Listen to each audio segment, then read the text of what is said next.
didn't own rights to my record. Like I needed some permission for my own record. That's definitely happened to me. I remember I did a record for Soulja Boy way back, and it came out on a mixtape. It didn't actually, it wasn't commercially released. It wasn't released through any distributor. It wasn't released through any label. And I was getting my videos flagged just when I put the, I think I either put the song up or the beat up, and suddenly Universal Music had a claim against me. It's crazy. It's crazy you mentioned Soulja Boy, because I have an extensive catalog with him, and there's a situation right now where I don't know if he signed his rights to somebody or somebody is claiming his rights, but there's actually music from him now. I'm actually in a situation with to see how I could collect that revenue off of the streams. We're both the creators of the track, and unless we actually sign over our rights via some kind of work for hire situation, which I doubt either of us would ever do without receiving some type of money,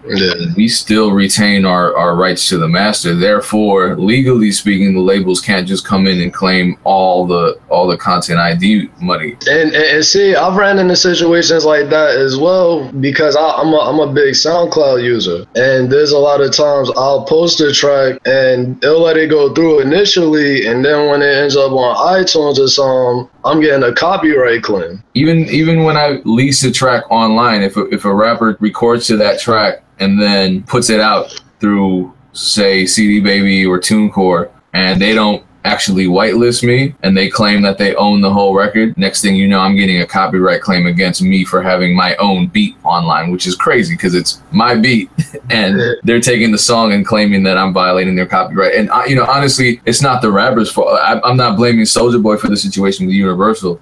It's just that right now, I think this whole world of content ID is really, it's the wild, wild west. So everybody's competing. It's crazy. As crazy as it might sound. I said, let's call a spade a spade. People just aren't buying beats as often as, you know what I mean, as they used to, unless you have that fan base like that. Just as a producer thinking about how I'm going to make money in the future, I don't know if you thought about this. So recently I had a record, I produced a record, the label refused to pay me, right? They just refused, because they do that type of stuff sometimes. I'm not going to say names. The record was kind of big. It got millions of streams because it's from a high profile artist. I was approached by a company that collects content ID based on publishing splits. And this is when we started having this conversation on Twitter, because I get money through BeatStars for content ID. I control that system where I upload the tracks that I want them to put in their content ID system.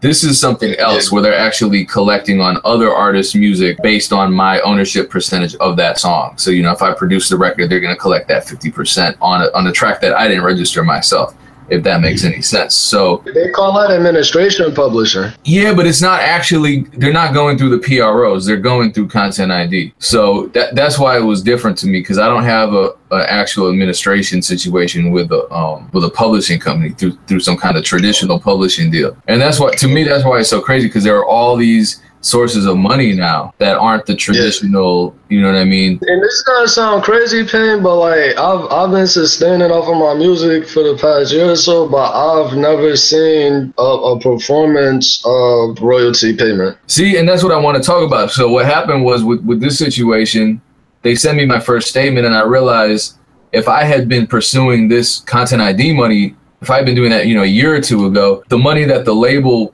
claimed they were going to pay me and didn't for the beat advance wouldn't have even mattered to me, because they were getting so many streams online. That actually pays out. So it sounds like that's your main revenue stream, correct? Yes, definitely. And and you gotta understand too, like I said, I have like over 100 records with Soulja Boy on top of like a ton of major artists. So the Lil Uzi Vert record, that put everything over the top for me. Everyone's talking about the industry and they're not paying for beats and this and that, and whether or not that's true, the fact that artists are putting out mixtapes and free releases that way more frequently than they did 5-10 years ago, that's undeniable. So for producers, you know, we're not getting paid when we get on the Soulja Boy mixtape or the Lil Uzi Vert. We're not getting in advance. I wonder that content ID is not going to become the new advance or the new PRO system. You know what I mean? It's just, that's where a lot of the money's coming from now. If your song's not getting played on radio and you're not getting in advance because it's on a mixtape, all your money's going to come from streaming, and streaming is now becoming the dominant method of